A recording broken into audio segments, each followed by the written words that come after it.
Sometimes, the people we see every day carry the heaviest pain in silence. Bill Dauterive was that man. He laughed when his friends laughed. He sat with them when they gathered by the alley, but inside his heart was breaking. For years, Bill lived in the shadow of his own regrets. He was a soldier once, a man full of promise. But life, with its cruel twists, left him broken, lonely, and forgotten. And yet, in the middle of all that darkness, there is one moment that changes everything. A moment when an old friend, who never found the right words before, finally decides to speak. This is the story of Hank reaching out to Bill, not with pity, but with something deeper, the simple, powerful truth of friendship. Bill Dauterive's life was a slow unraveling, the kind that everyone around him noticed but never truly addressed. His story had always been filled with cracks, small reminders of what he had lost and what he could never reclaim. Once, he had worn his army uniform with pride. He had walked with his shoulders high, carrying not just the weight of duty, but also the hope of a future where he mattered. But as the years passed, that pride turned to dust. His marriage ended in heartbreak, his career became nothing more than routine, and the man who once stood tall was left sitting alone in a house that echoed with silence. The neighborhood saw it. Dale joked about it. Boomhauer tried to soften the blow with kindness, though his words often slipped past unnoticed. Hank, the steady one, always looked away, convincing himself that Bill would be fine, that everyone had their own burdens to carry. But deep down, Hank knew that wasn't true. He had seen the way Bill lingered after gatherings, not ready to walk back into his lonely home. He had heard the way Bill's voice cracked when he spoke about his past, pretending it didn't hurt him, and in the quiet moments, Hank felt something heavy press against his chest, guilt for never saying more, never reaching out. Bill's house itself was like a mirror of his soul. The paint chipped, the grass overgrown, the curtains half-drawn, to keep the world from peering in. Inside, it was a shrine to what could have been, photographs hidden in drawers, medals tucked away, empty beer cans scattered across the floor like reminders of every night he drank alone. Sometimes he would sit in the dark, staring at nothing, wondering how life had passed him by. And yet, every morning, he would step outside, put on a weak smile, and walk toward his friends. He was broken, but he refused to let go of the only thing that kept him tied to the world, his place in that small circle in the alley. Hank, for all his strength and sense of responsibility, had always found it hard to step into the emotional shadows where Bill lived. He was a man of solutions, of fixing engines and repairing fences. Feelings were not something he handled easily. When Bill cried, Hank would shuffle his feet, mutter a few words, and hope the moment would pass. But over time, Hank realized that silence was its own kind of wound. Every unsaid word, every glance away, made Bill sink further into despair. And so, as season 14 begins, Hank is faced with a truth he can no longer avoid if he doesn't reach out to Bill now. He may lose him forever. This is not just the story of a man broken by life. It is the story of another man learning that sometimes the strongest thing you can do is not to fix, but to simply stand beside someone in their pain. Bill's weight had been crushing him for years, but Hank's heart was about to shift that burden, not with a grand gesture, but with words that should have been spoken long ago. And it all begins with one decision. Hank finally picking up the phone and choosing not to turn away. Hank Hill had always been a man who believed in doing, not talking. Fix the lawnmower, keep the propane tanks filled, stand tall, and never let emotions get the better of you. That was the code he lived by. Feelings, to Hank, were private things, meant to be tucked away like old receipts in a drawer. But the older he got, the harder it became to ignore the cracks forming in the people around him. Especially in Bill. It was during one of those ordinary evenings in the alley, beer cans in hand, when Hank really saw it. Dale was rambling about some government conspiracy. Boomhauer was mumbling through another story about one of his dates, and Bill just sat there. His beer can stayed full, untouched, condensation dripping down onto his lap as he stared at the ground. He nodded when someone spoke, forced a smile when a joke landed. But his eyes, those were empty, hollow, like he was somewhere else entirely. Hank's heart tightened. For years he had trained himself not to notice, to pretend that Bill was just being Bill, that his sadness was simply part of who he was. But in that moment, Hank realized it wasn't harmless. It was dangerous. The silence between them was like a wall, built higher and stronger with every year. Hank had avoided crossing it because he didn't know what he'd find on the other side, but now, watching his friend sink deeper into himself, Hank knew he couldn't keep avoiding it. Still, knowing what to do and actually doing it were two very different things. Hank had faced broken engines, angry customers, and the endless frustrations of raising a teenage son. But none of that terrified him the way the thought of opening his heart to Bill did. That night, as Hank lay in bed, Peggy asleep beside him, his mind refused to quiet. He thought about all the times Bill had been there, desperate for connection, and how Hank had brushed him off with polite words or awkward silence. He thought about Bill's birthday parties, where the man would sit alone at the end of the table, waiting for someone to remind him he mattered. He thought about the nights when Bill's cries had echoed through the neighborhood, and Hank had closed his curtains just a little tighter. Regret flooded him, a heavy ache that wouldn't go away. The next morning, Hank stood at his kitchen window, staring out at the neighborhood he had lived in his whole life. Everything seemed the same, the trimmed lawns, the sound of sprinklers, the smell of fresh-cut grass, but inside Hank, something had shifted.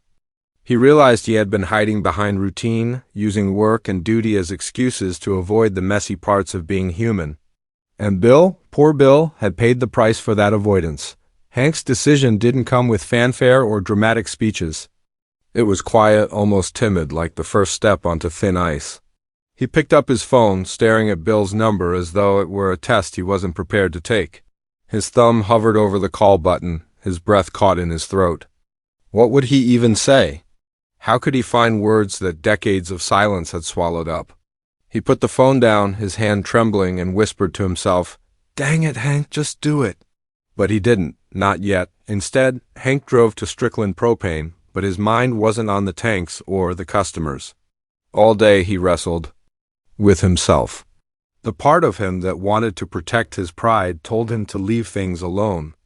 The other part, the part that remembered Bill's hollow stare, told him that leaving it alone might mean losing Bill forever.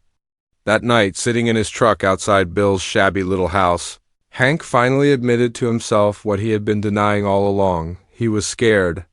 Not of Bill, but of what reaching out might mean. What if he said the wrong thing?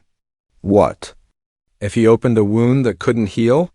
But then, through the window, Hank saw Bill. He was sitting at the edge of his couch, hunched over, staring at nothing, a plate of untouched food on the table. And in that moment, Hank's fear was drowned out by something stronger, loyalty.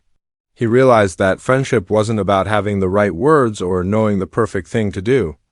It was about showing up, about being there even when you didn't know how to help. For the first time in a long time, Hank took a deep breath, stepped out of his truck, and walked up to Bill's door. Each step felt like he was carrying the weight of every mischance, every moment he had stayed silent when he should have spoken. When he finally knocked, his heart pounded, not from fear of rejection, but from the hope that maybe, just maybe, it wasn't too late. And on the other side of that door, a broken man waited for the knock he had been needing for years. The sound of Hank's knuckles against the wood was soft, almost uncertain, but inside Bill's house it rang louder than any thunderstorm. For a moment, Bill didn't move. He sat frozen, staring at the door as if the knock might vanish if he blinked. Nobody knocked on Bill's door anymore. The mail was dropped through the slot. Dale barged in without warning whenever he wanted to borrow something. But a knock, an honest, careful knock, felt almost foreign. Slowly, Bill stood, his knees aching, his heart unsure of what to expect. When he opened the door, there stood Hank Hill, his posture stiff, his face caught between determination and hesitation. "Hey there, Bill," Hank said, his voice steady but low, like he was trying to keep it from trembling. Bill blinked, confused. "Hank? You need something? Got a propane problem or—" "No," Hank interrupted gently, and for Hank Hill, interrupting was rare. I was in the neighborhood and I thought I'd stop by." Bill stepped aside, awkward and shy, motioning for him to come in. The house smelled faintly of old takeout and stale beer, the air heavy with years of loneliness. Hank sat down on the couch, brushing aside a magazine, while Bill nervously fidgeted with his hands.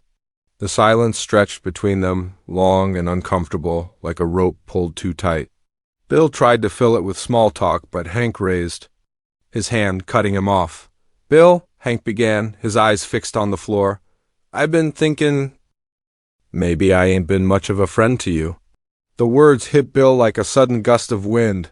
His throat tightened, his eyes darted toward Hank as if searching for the catch, the joke, the sting that usually followed, but there was none.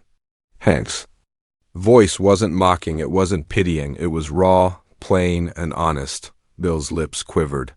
"What? What makes you say that?" His tone was weak, fragile, like a man afraid to hear the truth. Hank took a long breath. "Because I seen you, Bill, not just sitting out there with us in the alley, but really seen you. The way you look down when the rest of us are laughing. The way you sit in that house alone at night. I told myself it wasn't my place, that I shouldn't meddle, but dang it, Bill. That was just me being a coward." Bill lowered his head, his chest heaving with slow, uneven breaths. No one had ever said those words to him before. People joked about him, pitied him, avoided him.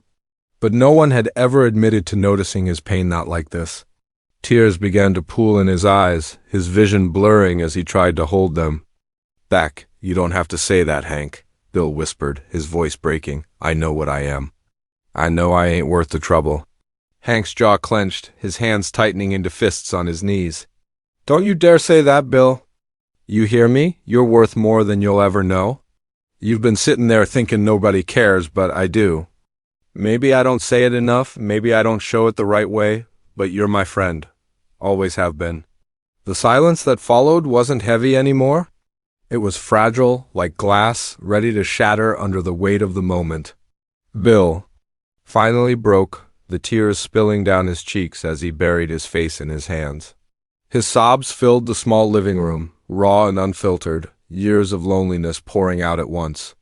Hank didn't move at first, his own discomfort clear, but then he reached out, placing a firm hand on Bill's shoulder. For Hank Hill, that single gesture was louder than any speech he could give. Bill looked up, his face wet, his eyes swollen. "Why now, Hank? Why after all this time?" Hank sighed, his gaze steady. "Because I realized waiting around for the right time was just another excuse. Truth is, I should have been here years ago. But I'm here now, and I ain't going anywhere." For the first time in years, Bill felt something stir inside him, not the ache of regret, not the dull emptiness of his nights, but warmth. The kind that comes when someone finally sees you, not for your failures, not for your brokenness, but for the simple fact that you matter. The two men sat there in silence again, but it was a different silence this time. It wasn't hollow or lonely. It was the silence of understanding, of walls breaking down, of friendship mending itself in the quiet space between words. And for Bill Dauterive, that silence felt like the first step toward healing. Outside, the street was calm, the world unchanged. But inside that small, broken house, something important had shifted. A man who thought he had nothing left was reminded he still had one thing, a friend who refused to give up on him. And sometimes that's all it takes to begin again. The days after that night did not transform Bill into a new man overnight. Healing, after all, is not a switch to be flipped. It is a slow climb, one step at a time. But something subtle had shifted, like the first glimmer of dawn breaking through a long, cold night. Bill woke up the next morning, and for the first time in years, the silence in his house did not feel like punishment. It felt like possibility. He replayed Hank's words in his mind. "You're worth more than you'll ever know." Words so simple, yet they carried the weight of everything Bill had longed to hear. For Hank, too, the change was real. He carried himself differently. No longer with the comfortable detachment of a man who avoided the emotional struggles of others, but with the quiet responsibility of someone who had chosen to step closer. He made it a point to check in on Bill, not smother him, not invade his space, but simply be present. Some mornings, Hank would stop by with a thermos of coffee, sitting with Bill on the porch in easy silence. Other times, he would bring Bill along to Strickland, giving him small tasks to make him feel useful again. Bill, hesitant and awkward at first, began to rediscover a sense of purpose in these small gestures. It was not easy. There were setbacks nights when Bill fell into old habits, drinking himself into a haze, convinced the warmth he felt was fleeting. Hank would find him slumped in his chair, muttering apologies, ashamed of his weakness. But Hank never lectured him, never turned away. Instead, he would sit down beside him, steady as ever, a reminder that friendship was not about perfection, but about staying when others would leave. Word of this new closeness spread among the alley friends. Dale teased Hank about becoming Bill's life coach, spinning wild theories about government experiments that required emotional bonding. Boomhauer, in his own fast-talking way, reminded Bill that he was loved more than he realized. Even Peggy, sharp and sometimes impatient, softened when she saw Hank's efforts, occasionally dropping by with home-cooked meals just to make sure Bill ate something green for once. The circle around Bill tightened, not in pity but in loyalty. Slowly, the loneliness that had once suffocated him began to loosen its grip, and then came the moment that proved how far Bill had come. One evening, as the sun set over Arlen, the men gathered in their usual spot in the alley. Cans of beer rested on lawn chairs, their laughter echoing into the warm night air. Bill, usually the quiet shadow of the group, cleared his throat. His voice wavered, uncertain, but he spoke anyway. I just wanted to say thank y'all. I know I ain't been the easiest person to be around. And I know I've spent a lot of time feeling like I didn't matter, but lately it feels different, and I owe that to you. The alley fell silent. Dale tilted his hat, Boomhauer gave a quick pat on Bill's back, and Hank, true to his nature, kept it simple. He raised his can, his voice firm but kind, to Bill. They all echoed it, lifting their cans, the sound of aluminum tapping together ringing like a promise. Bill's eyes watered, but this time it wasn't from sorrow. It was from the warmth of belonging, from the realization that he was not forgotten, not invisible. He was part of something bigger than his pain. That night, as Bill walked home, the house waiting for him no longer felt like a prison. He opened the door and let the quiet settle around him, but it wasn't heavy anymore. For the first time in years, he felt the possibility of tomorrow. He sat down, not in despair, but in peace, and whispered to himself, "Maybe, just maybe, I'm not alone." And Hank, watching from across the street, allowed himself a small smile. He had done what he once thought impossible. He had reached across the silence, bridged the gap, and given a friend the one thing he could never buy, fix, or replace. Hope. In that small town of Arlen, under the Texas sky, it wasn't propane that kept the flame alive. It was friendship, steady and true, proving that even the most broken among us can find light again when someone refuses to stop knocking.